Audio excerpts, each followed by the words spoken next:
우리가 방금 1절 말씀을 딱 보니까 오늘 말씀 내용이 대충 짐작이 갈 겁니다. 솔로몬이 여호와의 성전과 왕궁 건축하기를 마치며 그다음 뭐라고 되어 있죠?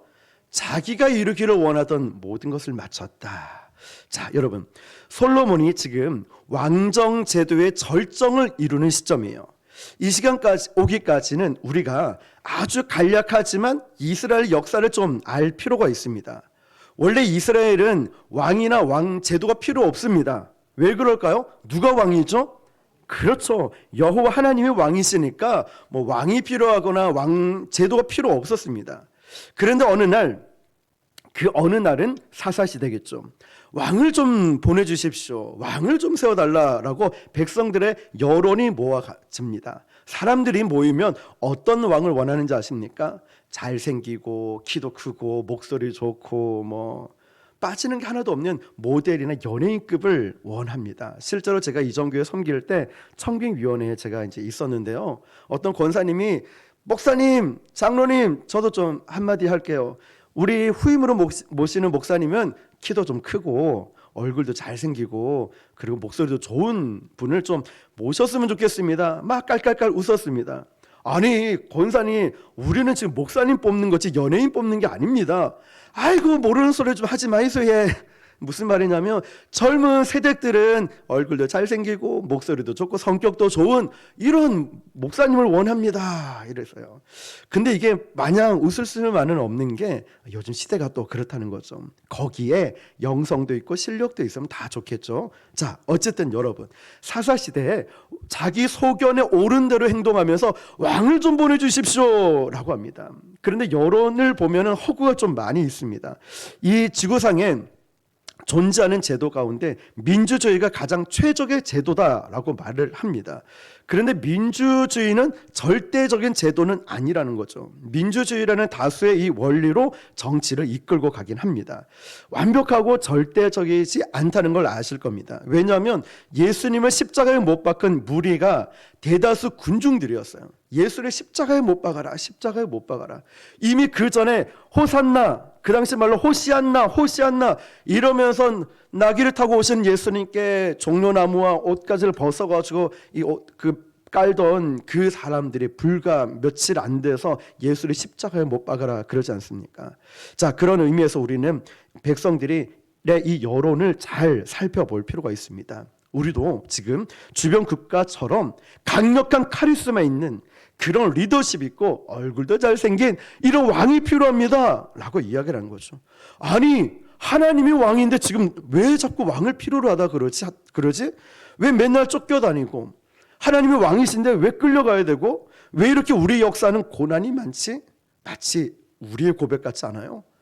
난 예수님 믿고 있는데 나는 교회 다니고 있는데 왜 나에게 이런 고난이 있고 왜 이렇게 어려움들이 있지? 왜 맨날 되는 게 하나도 없지? 이런 이 백성들의 고백이었다는 거죠. 자기가 범죄해서 하나님의 징계 차원에서 이러고 있는 건 전혀 모른 채 말이죠. 그래서 사무엘서에 보면은 한나가 나오죠. 브린나도 나오죠. 나중에 아들이었던 사무엘도 나오죠. 그 다음에 누가 나오냐면 사울 왕이 등장하게 됩니다. 사무엘 선지자가 그 대안을 갖고 나옵니다. 우리도 왕을 좀 세웁시다 라고 할 때 한마디로 거절당하죠. 그런데 계속 올리는 거예요. 왕을 세워달라고. 하나님께서 의도하고 계획하신 제도는 아니었습니다. 백성들의 요구에 하나님께서 승낙하신 것이 아니라 그래 해봐라 허용을 해주는 거예요. 무슨 말이냐면 우리 자녀들이 정말 말도 안 되는 걸 요구할 때 승낙을 해주는 게 아니라 한번 해봐. 네가 말하는 게 얼마나 잘못된 건지 네가 겪어봐야 알지. 이 불에 디어봐야 뜨거운지 아는 것처럼 그래 해봐. 허용을 하시는 거죠. 그런데 이미 이런 일들은 신명기에 기록되어 있습니다. 17장에 보면 세 가지를 금했죠. 왕을 세울 때. 기억하십니까? 첫 번째 뭘 금했죠? 마병을 많이 두지 말라. 전쟁에서 승리했을 때 마병을 취했을 때 말들의 아킬레스건을 끊어버리면서 마병을 많이 두지 마. 왜 그럴까요? 전쟁은 누구에게요? 하나님께 속했기 때문에. 두 번째, 뭘 많이 의지하지 말라고요? 부인을 많이 두지 말아야 했어요. 의지하지 말라고. 이 여자들만 들어오는 게 아니라 이 여자들과 함께 뭐가 들어오죠? 이방신들, 우상들이 들어오니까 아내를 많이 두지 마. 세 번째 뭐라고 했죠? 은금을 의지하지 마. 그런데 우리 솔로몬 열왕기상 보고 배우고 있잖아요. 발뿌리에 뭐 걸리고 부딪히면 다 은이나 금인 거예요. 우리는 뭐 생각도 못할 그런 일이죠. 근데 부딪히고 뭐 하면은 은인, 아이고 또 은이네. 부딪히면 또 금이네. 우리도 좀 그래봤으면 좋겠죠. 근데 하나도 이 솔로몬이 신명기에 나온 이 말씀대로 하나도 지키지 않은 걸 보게 됩니다. 자, 이 왕들이 일어나서 너희들을 얼마나 괴롭게 할 건지 넌 잘 알아야 될 것이다 라고 했죠. 그런데 그렇게 해서 만들어진 왕제도가 일반 상식으로 보면 잘 맞지가 않고 되지가 않아요. 왜냐? 하나님이 승낙한 게 아니라 허용하셨기 때문에. 그래, 한번 해봐. 거 봐라, 내가 뭐라고 했니? 안 되잖아. 자, 근데 사울 왕 때 잠깐 삐끗하고부터 그 다음에 다윗 왕에 들어와서는 어떻게 바뀔까요? 전쟁마다 이기게 되고 영토도 확정하게 되고 또 왕권도 견고해졌어요. 그리고 오늘 배우고 있는 솔로몬 때 이르러서는 절정에 이르게 되죠. 심지어는 늘 쫓겨다니고 늘 침략당하고 끌려다니던 이 민족이 솔로몬 때 딱 보니까 다른 나라의 조공을 받기 시작하고 다른 나라를 관리하는 나라가 됐다는 거죠. 솔로몬 때의 절정을 이루게 됩니다. 그럼 어떻게 왜 이런 일이 일어났을까? 자, 최고의 전성기가 찾아왔죠. 그러다 보니까 이 백성들의 역사는 험난하고 고달프다 보니까 안정된 오랜 역사를 가진 주변 나라들에 비해서 뭔가 부족한 게 있다는 거예요. 그게 뭔지 아세요? 번듯한 건물이 없고 왕국이 없고 뭔가 특별한 업적이 없었다는 거예요. 그래서 생각해낸 게 뭐냐면 우리도 눈에 보이는 가시적인 뭔가를 좀 지읍시다. 그렇게 해서 성전을 건축하게 됩니다. 몇 년 동안요? 7년 동안. 왕궁을 건축하게 됩니다. 몇 년요? 13년. 지난번에 말씀드렸듯이 아니 그래 봐 솔로몬 성전은 7년이고 니네 집 짓는 거 13년이야? 자, 이거 아니라고 했죠? 성전은 우리 교회를 말하면 단일 건물이고 왕궁은 부속 건물들이 많이 있었다는 거예요. 그래서 오래 걸린 거예요. 기간은 별로 중요한 거 아니죠. 그런데 문제는 통치 기간 40년 동안 절반을 넘는 기간 동안에 솔로몬은 집 짓는데 건축 사업에 어마어마한 재정과 시간과 에너지를 썼다는 사실이죠. 왕들은 자기가 왕이 되면 재임 기간 동안 뭔가 가시적인 업적을 남기고 싶어 합니다. 그것이 통치 철학이죠. 우리나라 대통령들 보면 뭐 4대강뿐만 아니고 큰 랜드마크 건물도 짓고 뭐 큰 뭔가를 내가 대통령일 때 뭔가를 가시적인 걸 남기고 싶어져요. 토목공사를 한 대통령도 있고 그게 이런 정치 철학 가치였다는 거죠. 마찬가지예요. 솔로몬도 그래서 건축을 하게 됩니다. 자, 그러면 두 가지 프레임 중에 첫 번째 프레임이에요. 솔로몬은 통치 기간들 동안 어떤 일이 있었는지 한번 살펴볼게요. 우리 열왕기상 3장 4절입니다. 앞에 스크롤 보시고요. 시작. 이제 왕이 제사하러 기브온으로 가니 거기는 산당이 큼이라. 솔로몬이 그 제단에 1,000번제를 드렸더니 아멘. 자, 우리가 여기서 그때 바로 잡은 게 있었죠. 1000일 동안 제사를 드린 게 아니라 1,000마리의 제물을 한 번에 드렸다는 거죠. 자, 그리고 이어지는 열왕기상 4장 22에서 26절입니다. 시작. 솔로몬의 하루의 음식물은 30고루요, 굵은 밀가루가 60고루요, 살찐 소가 10마리요, 초장의 소가 20마리요, 양이 100마리며 그 외에 숫사슴과 노루와 암사슴과 살찐 새들이었더라. 솔로몬이 그 강 건너편을 딥사에서부터 가사까지 모두 그 강 건너편의 왕을 모수 다스림으로 그가 사방에 둘린 민족과 평화를 누렸으니 솔로몬이 사는 동안에 유다와 이스라엘이 단에서부터 브엘세바까지 이르기까지 각기 포도나무 아래와 무화과 나무 아래에서 평안히 살았더라. 솔로몬의 병거의 말 외양간이 4만이요 마병이 12,000명이며 아멘. 자, 그리고 한 구절 더 볼게요. 열왕기상 8장 63절 시작. 솔로몬이 화목제물 곧 여호와께 드린 소가 22,000마리요 양이 이와 같이 왕과 모든 이스라엘 자손이 여호와의 성전의 봉헌식을 행하였는데 아멘. 자, 여러분 이 말씀을 그냥 읽었으면 잘 모를 텐데 아주 눈치가 빠르거나 성경을 조금 안다면 뭔가 인상 깊은 단어, 쉽게 하나 생각이 날 거예요. 자, 이 구절을 보면 지금 성경이 뭘 강조하고 있는 거예요? 63절 방금 보면은, 자, 희생 제물을 드렸는데 여호와께 드린 소가 22,000, 양이 12만. 자, 지금 여기서 뭘 강조하고 있냐면 숫자를 강조하고 있다는 사실. 솔로몬 정권을 보면, 우리가 열왕기상을 보면 특이하게 뭐가 몇 마리다, 뭐가 규모가 어떻고, 뭐가 크기가 어떻고, 자, 세 가지 단어를 우리가 집중해 볼 수 있는데요. 이거예요. 하나는 숫자, 두 번째 크기, 세 번째 규모. 솔로몬 왕국을 바라보면서 우리는 지금 열왕기상을 계속 보면서 성경에 집약된 그림이 이 세 가지였어요. 첫 번째 뭐라고요? 숫자, 두 번째 크기, 세 번째 규모였다는 거죠. 자, 마치 한국 교회가, 한국 사회가 그런 것 같지 않습니까? 마치 하나님은 큰 건물에 계시고 규모가 커야 되고 숫자가 많아야 되고 뭔가 그곳에 하나님이 계시는 것처럼 착각할 때가 있다는 거예요. 하나님은 숫자를 받으시지. 그게 아니라는 거죠. 오카는 목사님께서 이런 경고를 한 적이 있어요. 세 가지 허를 버리라고 했어요. 허세를 버리고, 허술을 버리고, 허용을 버리라고 3허를 이야기했죠. 솔로몬은 지금 숫자, 크기, 규모를 자랑하고 있어요. 이것이 솔로몬 의식 세계를 지배했던 프레임이에요. 그러면 내 의식 세계를 지배하는 건 하나님이 아니라 내가 복을 받고, 내가 잘되고, 내가 권력을 갖고, 명예를 갖고 내 이름을 나타내기 위함인지, 아니면 정말 주님이 기뻐하시는 삶으로 내가 내려놓음에 주님의 마음을 품고 살아가는지, 섬기는 종의 자세인지 아니면 권위의식을 갖고 있는지. 자, 우리는 우리 자신을 돌아볼 필요가 있죠. 솔로몬은 지금 헛된 의식 세계에 지배를 받고 있는 거예요. 숫자에, 크기에, 규모에. 자, 이것이 솔로몬의 의식 세계를 지배했던 프레임이었어요. 그러면 잘 봐요. 늘 숫자, 크기, 규모를 마음에 담아두고 있으면 정치나 경제나 모든 것이 어떻게 갈까요? 그대로 따라가는 거예요. 솔로몬 의식 세계에 맞춰서 따라가는 거예요. 그러니까 솔로몬은 40년 내내 공사만 하는 거예요. 공사만. 여러분의 의식이 어떻냐에 따라서 난 예배의 목숨. 그러면 진짜 예배에 목숨 걸고 드립니다.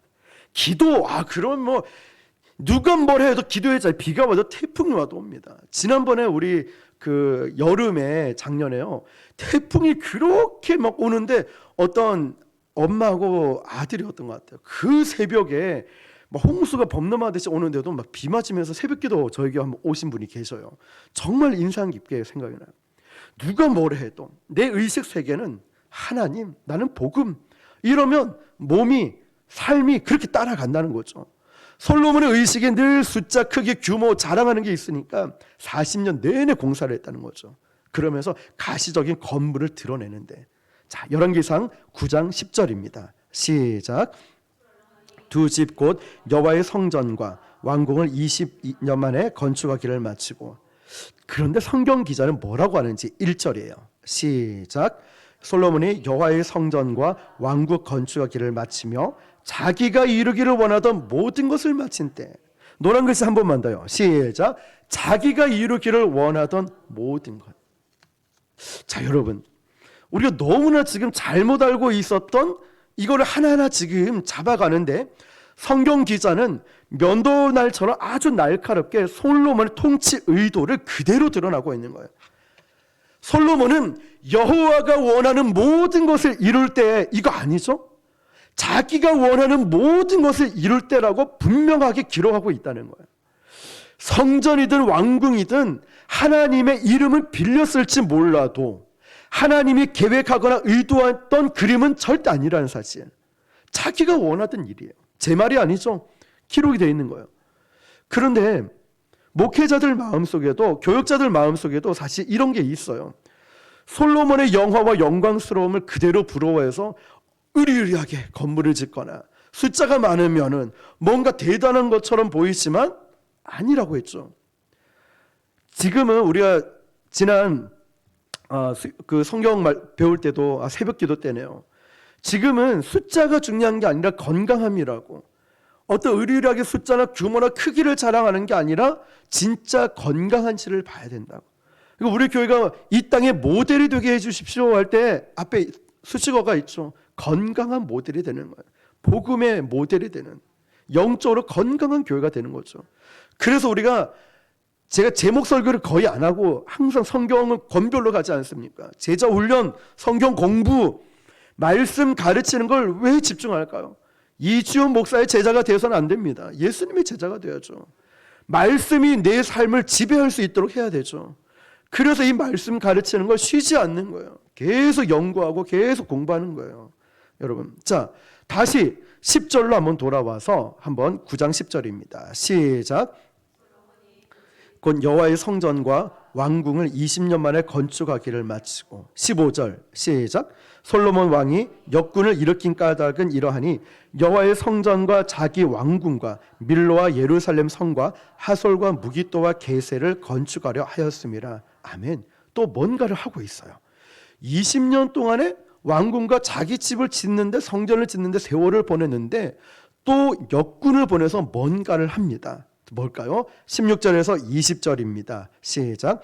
전에 애굽 왕 바로가 올라와서 게세를 탈취하여 불사르고 그 성읍에 사는 가나안 사람을 죽이고 그 성읍을 자기 딸 솔로몬의 아내에게 예물로 주었더니 솔로몬이 게셀과 아래 베토름을 건축하고 또 바알락과 그 땅에 들어있는 다드몰과 자기에게 있는 모든 국고성과 병거성과 마병들의 성들을 건축하고 솔로몬이 또 예루살렘과 레바논과 그가 다스리는 온 땅에 건축하고자 하던 것을 다 건축하였는데 이스라엘 자손이 아닌 아모리 사람과 헷 사람과 브리스 사람과 히비 사람과 여부스 사람 중 남아있는 모든 사람. 아멘. 자, 이 말씀을 보십시오. 그러면 솔로몬은 40년 내내 뭘 했다는 거죠? 건축만 했다는 거. 엄청납니다. 그러면 이 나라 살림은 어떻게 될까요? 집을 짓는데, 건축하는데 재정을 다 쏟아부으니까 나라 살림은 어떻게 되겠습니까? 그 증거로 열왕기상 9장 11절입니다. 다시 볼게요. 11절 시작. 갈릴리 땅에 성읍 20곳을 히람에게 주었으니 이는 두로왕 히람이 솔로몬에게 그 온갖 소원대로 백향목과 잣나무와 금을 제공하였음이었더라. 아멘. 지금 뭐라고 했죠? 성읍 20곳을 히람에게 줬다. 재정이 없으니까. 건축하는데 돈을 다 써버렸으니까. 갈릴리 땅은 우리가 잘 아시다시피 나중에 예수님이 사역하신 땅이죠. 이 갈릴리 지역의 성읍 20곳은 누구에게 줬죠? 이방왕 히람에게 줬다는 거예요. 이 지역은 여호수아에서 보면은 나중에 5번째를 제비 뽑아서 아셀 지파에게 주게 됩니다. 제비를 뽑아 분배했다는 것은 이 땅은 사람들이 탈취한 것이 아니라 이 당시 제비 뽑는 건 하나님의 뜻, 계시를 믿었기 때문에 이 땅은 하나님이 준 거야.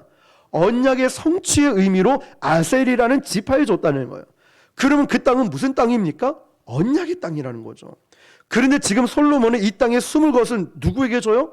히람 왕. 히람 왕이 누구냐면 이방 왕이라고 보면 돼요. 다른 나라 왕이에요. 줬어요. 왜 줬을까? 이유가 있어요. 11절에 시작. 갈릴리 땅의 성읍 20곳을 히람에게 주었으니 이는 두로왕 히람이 솔로몬에게 그 온갖 소원대로 백향목과 잣나무와 금을 제공하였습니다. 무슨 말이냐면 대가로 줬어요. 대가로.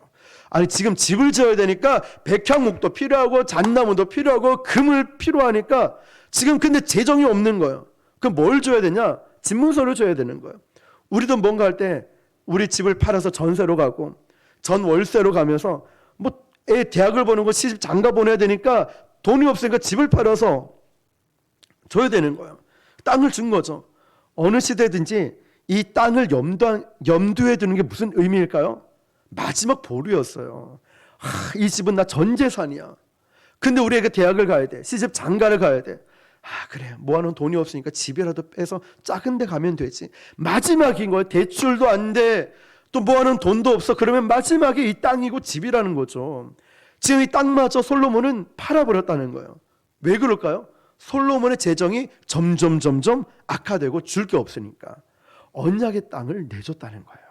이게 솔로몬 의식의 이중성이었다는 거죠. 그리고 12절을 한번 읽어볼게요. 시작. 히람이 두로에서 와서 솔로몬이 자기에게 준 성읍들을 보고 눈에 들지 아니하며. 히람이 와 20곳이나 줬다고? 자 가서 한번 어떤 땅인지 한번 보자. 가니까 너무 쓸모없는 땅인 거예요. 그럼 상식적으로 이 솔로몬이 왜 줬을까? 솔로몬 눈에 보기에도 쓸모가 없어 보였거든요. 세속의 가치를 가진 히람의 눈처럼 솔로몬도 어떤 눈을 가지고 있어요? 약속의 땅의 그 가치를 본 게 아니라 세속적인 관점으로 볼품없는 땅이야. 우리가 나중에 여호수아서에 보면은 이 산지를 내게 주소서 갈렙이 막 외치지 않습니까? 헤브론이죠, 그 땅이. 근데 이 헤브론은 산 정상 꼭대기에 있고 쓸모가 없는 땅이에요. 근데 왜 그 땅을 달라 했느냐? 하나님의 언약이 있는 땅이기 때문에, 하나님의 약속의 땅이기 때문에 달라고 하는 거예요. 그런 것처럼 지금 이 영적인 안목과 영적인 눈이 열리지 않은 솔로몬은 히람이 봐도 가치 없지, 내가 봐도 가치 없어. 하나님의 시선으로 보는 것이 아니라 인간적인 안목으로 보고 있다는 거예요. 세속적인 가치를 보고 있는 거예요. 우리도 교회를 세워나가고 성도를 섬겨나갈 때 힘들고 아프고 여러 가지 열악한 이렇게 힘든 과정들이 있겠죠. 이거를 어떻게 보느냐? 영적인 안목으로, 영적인 상황으로, 영적인 교회로, 영적인 성도로 바라볼 수 있어야 되죠. 하나님은 우리 교회를 향한, 저와 여러분을 향한 어마어마한 놀라운 계획들이 내가 그릇이 안 돼서 그렇지, 하나님은 우리만 준비가 되면은 정말 놀랍게 쓰실 줄 믿습니다. 너무너무 가슴이 벅차고 설레이는 거예요. 근데 대가를 치르지 않았습니까? 보통 사람은 평생 경험하기도 힘든, 우리는 스님을 통해서든 어떤 과정을 통해서든 그 3년이라는 시간들 동안 얼마나 은혜도 있었지만 힘든 시간들로 거치지 않았습니까? 근데 우리는 밴드에 올렸듯이 2019년도 기도 제목, 하나님 새벽 기도할 수 있는 곳을 주십시오. 새벽 기도가 뭡니까? 부흥회도 하고 막 이런 좋은 것, 주차도 하나님, 교통도 좋은 것, 하나님 이런 것을 좀 주십시오. 중보기도 할 수 있는 것. 응답받은 게 너무 많은 거예요. 아직도 받아야 될 기도 제목도 많지만 불과 몇 년 안에 응답받은 게 인간의 힘으로 할 수 없는 일들이 너무나 많았던 거죠. 자, 저와 여러분이 이런 세속적인 가치나 눈이 열리는 것이 아니라 영적인 눈이 열릴 수 있게 축복합니다. 이제 믿음으로 바라보고 기도하길 바랍니다. 하나님, 이 건물도 주십시오. 이 지역을 주십시오. 부산을 나에게 주십시오. 대한민국을 주십시오. 세계 열방을 품게 하여 주십시오. 많은 부분들이 멈춰지고 중단되고 포기하고 있는 이 시점에 우리 교회에 부흥을 주십시오. 이건 우리의 자랑이 아니라 하나님 나라를 세우기 위함입니다. 이런 선한 목적을 가지고 말이죠. 가슴이 설레는 거죠. 어느 언약의 땅인들 가치가 있다 없다 말할 수 있겠습니까? 하나님의 약속의 땅이 내 눈에는 가치가 없어 보여도 거기는 약속의 땅이자 언약의 땅이다, 하나님이 말씀하신 땅이다, 이렇게 볼 수 있어야 돼요. 내가 보기에는, 인간의 눈으로 보기에는 별 볼품 없어 보여도 하나님의 시각으로 보면은 어마어마한 언약과 약속이 있다는 거죠. 그런데 여러분, 솔로몬의 의식 세계를 지배하고 있는 그 세 가지의 프레임이 뭐였습니까? 숫자, 크기, 규모였어요. 그러니까 건물을 지어야 되는데, 건축해야 되는데 늘 사람들 앞에 그 가치관으로, 그 세상의 가치관으로 그 땅을 보는 거예요. 이게 나에게 이익이 될까? 나에게 도움이 될까? 도움 안 돼. 줘버려. 그런 세상의 가치관, 이 얼마나 무서운 또 프레임, 가치관입니까? 여러분이 좀 어떤 시각으로, 어떤 마음으로 신앙생활을 하고 또 교회를 섬기고 살아가고 있습니까? 우리에게도 어쩌면 이런 가치관이 남아있을지 몰라요. 주니까 일단 받았습니다. 그리고 돌아가서 은 120달란트를 솔로몬에게 보냅니다. 열왕기서 9장 14절입니다. 시작. 히람이 금 120달란트를 왕에게 보내었더라. 바꿔 말하면 언약의 땅을 그냥 돈 몇 푼에 팔았다는 거예요. 마치 누가 생각나죠? 에서 생각나죠? 장자의 축복, 명분을 그냥 팥죽 한 그릇에 팔았어요. 물론 야곱이 잔깨를 불려서 그것도 그렇지만 에서도 잘못했죠. 그런 장자의 명분을 어떻게 아무리 먹을 게 없어도 그렇지 팥죽 한 그릇에 비교가 됩니까? 에서도 잘못이 있는 거죠. 지금 이 둘 다 지금 문제 왕들을 지금 다루고 있는 거예요. 돈 몇 푼에 그냥 거래가 이루어졌어요. 하나님의 약속을 금전 몇 푼에 쓸모없다 생각하고 팔아버렸다는 거예요. 솔로몬이 지금 명분은 제사를 드리고 기도도 하고 여호와를 찾고 있지만 그 의식 밑바닥에는 세속적인 가치가 흐르고 있는 거예요. 우리도 교회를 세워나간다라고 말하지만 우리 밑바닥에 깔려있는 더러움, 아까 첫 찬양처럼 우리의 교만함, 천박함, 우리의 세속적인 게 깔려있으면 안 돼요. 너무 마음 아픕니다. 교회를 세워나갈 때 어떻게 하면 건강하게, 어떻게 하면 이 땅에 소망이 되는 진짜 교회를 세우기 위해서 우리가 얼마나 노력하고 얼마나 기도하고 얼마나 전도도 열심히 하고 양육, 훈련 다 열심히 하나도 안 빠지려고 균형을 맞추려고 얼마나 우리 모두가 노력합니까? 그런데 그 의식 가운데 뭐 예를 들어서 헌금이 많이 들어오면 세상적으로 유용하고 막 건물을 짓거나 아니면 엉뚱한 데 쓴다거나 숫자가 많아서 뭐 과시하려고 한다거나 절대로 그런 일이 우리 교회는 없길 바랍니다. 혹여나 저에게 그런 거 보이면 여러분 기도 많이 해주십시오. 변질되지 않도록. 두렵습니다. 저도 절대 안 그런다라고 다짐은 하는데 큰 교회들 목사님들 보면은 분명 그분들도 안 그랬을 텐데 변질된 거 보면은 저도 남일이 아닌 거죠. 우리 성도님들의 기도가 많이 필요하겠죠. 솔로몬의 명분에 여호와를 찾고 기도하는 것 같아 보이지만 세속적인 가치가 흐르고 있는 걸 보게 돼요. 한 군데 더 볼게요. 이어지는 19절 20절입니다. 시작. 자기에게 있는 모든 국거성과 병거성들과 마병의 성들을 건축하고 솔로몬이 또 예루살렘과 레바논과 그가 다스리는 온 땅에 건축하고자 하던 것을 다 건축하였는데 이스라엘 자손이 아닌 아모리 사람과 헷 사람과 브리스 사람과 히위 사람과 여부스 사람 중 남아있는 모든 사람. 자, 여기에 열거된 사람들은 가나안의 원주민을 말합니다. 이 사람들은 신명기 때부터 하나님이 이미 이스라엘 백성들이 가나안 땅에 들을 것을 확신했기 때문에 너희들 가나안 땅에 들어가면 뭐라고 했는지 아시죠? 다 쫓아내라. 그때 나온 법이 있어요. 기억하십니까? 진멸법. 여호수아가 정복하면서 가나안 땅에 들어가면은 하나도 남기지 말고 진멸하라고 있거든요. 없애버리라고. 그런데 지금 이 백성들이 남아 있다는 거죠. 멸절시키든지 모든 것을 없애버려라고 했는데 남겨뒀다는 거예요. 자, 이어지는 21절입니다. 시작. 곧 이스라엘 자손이 다 멸하지 못함으로 그 땅에 남아있는 그들의 자손들을 솔로몬이 노예로 역군으로 삼아 오늘까지 이르렀을 때, 자, 말은 바로 해야 됩니다. 멸하지 못하였으므로 돼 있는데 멸하지 못한 걸까요? 안 한 걸까요? 안 한 거예요. 이걸 어디서 우리가 또 찾아볼 수 있냐면 우리가 이제 그 앞에 성경에 보면은 사무엘 선지자하면서 이게 쭉 나오는 이 사무엘서에 보면 나오는 게 있어요. 뭐라고 하냐면 사울이 당신의 하나님을 제사하기 위해서 소와 양과 이 소소리가 들리고 양 울음소리 들리니까 이 동물들을 남겨놨다고 사울 왕이 그래요. 나의 하나님도 아니고 사무엘 선지자 보고 당신의 하나님이라고 해요. 이 믿음 없음을 멸하지 않은 게 아니라 자신의 살이 사욕 때문에 남겨뒀다는 거예요.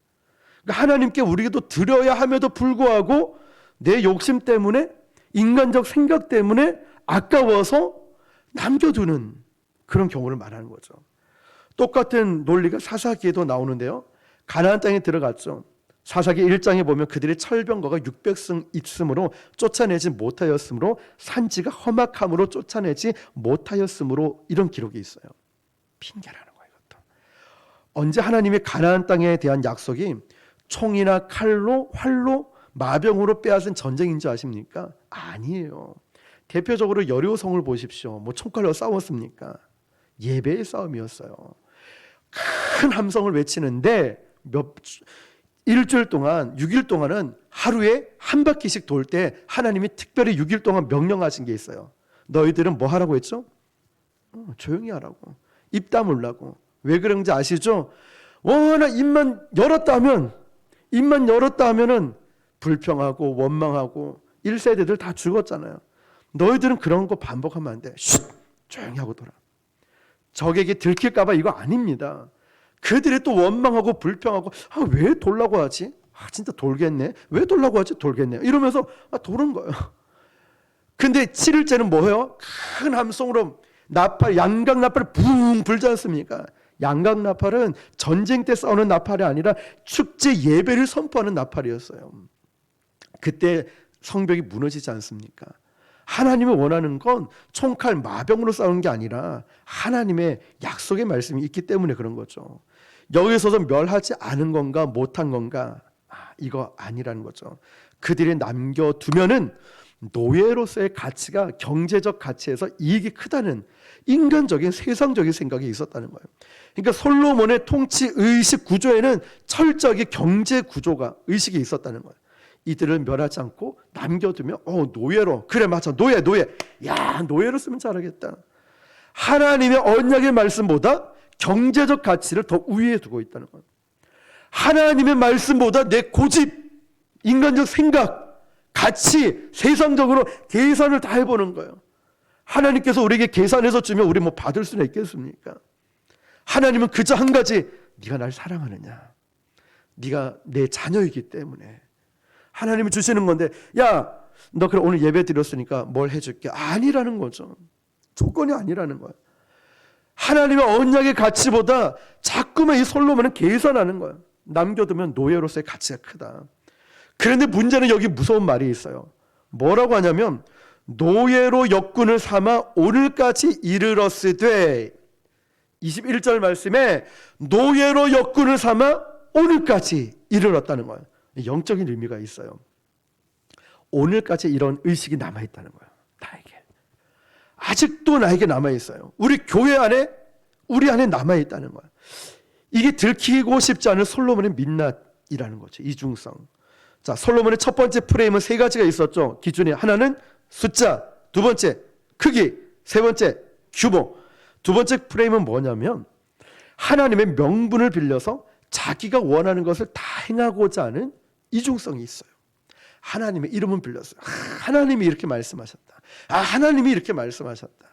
사실은 내 말인데, 사실은 저 사람에게 그냥 내가 하고 싶은 말인데 하나님의 말씀이다 이러면서 성도를 막 양을 치라고 했다고 막 양을 치듯이 치는 분들이 계셔요. 근데 참 위험한 말이에요. 정말 조심해야 될 말이에요. 누군가가 이거 하나님의 말이니까 이러면서 다가오는 거예요. 자, 8장 마지막에도 솔로몬의 7 주제에 걸친 그럴듯한 기도가 나오는데, 그 기도 서문을 보자 다 짓고 나서 얼마나 감격적이었을까. 27절입니다. 시작. 하나님이 참으로 땅에 거하시리까? 주를 용납하지 못하겠거든 하물며 내가 건축한 이 성전이오리까? 아멘. 자, 그대로 둬보세요. 노란 글씨 한 번 더. 시작. 누가 건축했다고요? 내가 건축했대요. 우리 주일날 다니엘서 배우고 있잖아요. 느부갓네살 왕, 내가 징계를 받고 나서 하늘을 지극히 하나님, 꼭 우리는 징계를 받아야 정신을 차려요. 고난이 와야 정신을 차려요. 그렇지 않고 잘 순종하면 되는데, 이게 참 저도 그렇고 우리 참 징계를 받지 않으면 정신을 못 차리는 게 우리의 모습 아닙니까? 누가 건축했냐? 내가 건축한. 문제가 바로 여기 있어요. 그 앞에 수식어예요. 하나님이 참으로 땅에 거하시리까? 하늘과 하늘의 하늘이라도 주를 용납하지 못하겠거든. 자, 여러분, 무슨 말이냐면 머리와 가슴으로는 안다는 거예요. 그런데 뭐냐? 하고 싶은 건 다 하겠다. 누구의 명분을 빌려서? 하나님의 이름과 명분을 빌려서 말이죠. 즉 하나님의 명분을 빌려가지고 내가 하고 싶은 거는 다 하겠다. 하늘이 용납하지 못하겠거든. 자, 우리 노란 걸 위에 한 번만 읽어볼게요. 하나님이, 시작. 하나님이 참으로 땅에 거하시리까? 하늘과 하늘의 하늘이라도 주를 용납하지 못하겠거든. 자, 그 다음에 그러니까 용납하지 못할 걸 알면서도 말은 멋지게 하는데 내가 하고 싶은 건 내가 건축한, 마치 참 우리의 모습과도 같지 않는가 봅니다. 하나님은 솔로몬의 성전 건축 이야기 속에 우리는 보면 볼수록 뭘 깨닫는지 아십니까 혹시? 숫자, 규모, 크기 이런 건 있는데 이 열왕기상 우리가 공부하고 배우면서 하나님이 감동했다, 하나님이 칭찬했다, 이런 내용이 없어요. 그냥 생뚱맞게 그냥 너 이러면 안 돼, 그냥 내버려 두는 이런 이야기가 있어요. 그리고 하나님은 한 가지 관심이 있어요. 우리 4절입니다. 4절요. 시작. 내가 만일 행함같이 마음을 온전히 하고 바르게 하여 내 앞에서 행하며 내가 내게 명령한 대로 온갖 일에 순종하여 내 법도와 율례를 지키면. 아멘. 보십시오. 솔로몬은 건축 이야기만 쫙 하고 있는데 하나님은 거기에 관심 하나도 없어요. 어이구 고마워, 내 성전을 7년 동안 지어줬구나. 아니에요. 왕궁 짓는데 13년, 이야 대단해, 백향목 금으로 으리으리하게 지었구나. 역시 너는 내 마음 잘 알아? 아니에요. 하나님의 관심은 제 4절 보면은 네가 만일 내 아버지 다윗의 행함 같이 온전히 바르게 행하고 내 앞에 행하며 내가 너에게 명령한 대로 온갖 일에 순종하며 내 법도와 율례를 지키면. 하나님의 관심은 건물이 아니라 얼마나 숫자가 많냐 이게 아니라 얼마나 온전한 마음인지, 얼마나 율례를 잘 지키고 얼마나 순종을 잘하고 얼마나 이 마음이 하나님께로만 향하고 있나, 이 마음에 관심이 있다는 거예요. 느부갓네살, 우리 다윗을 계속 말씀드리지만 배우고 있으니까 느부갓네살은 뭘 건축했느냐 이거 중요하지 않아요. 바벨론이 얼마나 위대하냐 이거 관심 없어요. 하나님의 관심은 영혼이라는 거예요. 저와 여러분의 영혼에 관심이 있어요. 그래서 내 영혼이 잘됨과 같이 내가 범사에 잘되기를 원한다잖아요. 하나님은 저와 여러분의 영혼에 관심이 있어요. 주님은 그래서 물어보셔요. 네가 나를 정말 사랑하느냐? 베드로에게 주여 내가 이 모든 것들보다 당신을 사랑하나이다. 네가 헌금 얼마 했냐? 네가 얼마나 부흥시켰느냐? 이런 데 관심 있는 게 아니라 얼마나 하나님께서 택한 이 백성들을 잘 지키고 온전한 마음으로 바르게 행하고 있는지, 고아와 과부들을 압제하지 않고 사기치지 않고 이중장부 쓰지 않고 이런 삶에 얼마나 예배 중심으로 얼마나 하나님 말씀대로 살고 있느냐, 하나님은 유일하게 거기에 관심이 있다는 거예요. 그러면 우리도 마찬가지로 우리 교회가 단순히 숫자를 불리거나 단순히 건물을 짓거나 이런 데 초점을 맞추는 것이 아니라 하나님이 기뻐하시는 일이 무엇일까? 어떻게 하면 하나님을 기쁘시게 하고 어떻게 하면 하나님의 영광을 드러낼 수 있을까? 우리는 여기에 초점을 맞추는 거죠. 그러니까 우리가 쉬지 않고 전도 나가고 매일 기도하고 어떻게든 하나님 말씀대로 살려고 발버둥 치고 있지 않습니까? 영혼에 관심이 있는 거예요. 영혼에. 오늘도 전도를 하고 쭉 나가는데 어떤 분이 저를 보자마자 목사님이세요? 저를 아세요? 소문이 다 나서 목사님 알아요. 그런데 이분이 지금 교회를 못 정해서 막 여기도 갔다 저기도 갔다 이러는 거예요. 말씀을 배우고 싶다고 한참을 얘기하다 왔어요.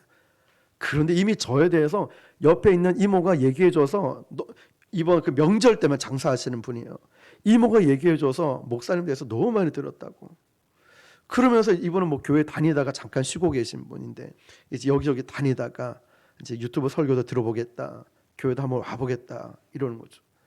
영혼을 찾아 나서니까 예비된 영혼을 만나고 그 영혼이 너무너무 귀하니까 정말 마음 다해 말씀에 대한 궁금한 게 있어가지고 몇 가지를 물어볼 때 다 답변해 드릴 때 속이 시원하다고 너무 궁금했었다고. 자, 저도 그런 영혼에 관심 있는데 하물며 우리 하나님은 이 건물이 아니라 저와 여러분에게 얼마나 많은 관심이 있겠습니까? 이어지는 5절 말씀입니다. 시작. 내가 내 아버지 다윗에게 말하기를 이스라엘의 왕 위에 내게서 끊어지지 아니하리라 한 대로 내 이스라엘 왕위를 영원히 견고하게 하려니와. 조건 구절이에요. 무슨 말이냐면 이제 이어지는 6절 7절 하면서 만일 돼 있어요. 시작. 만일 너희와 너희 자손이 아주 돌아서서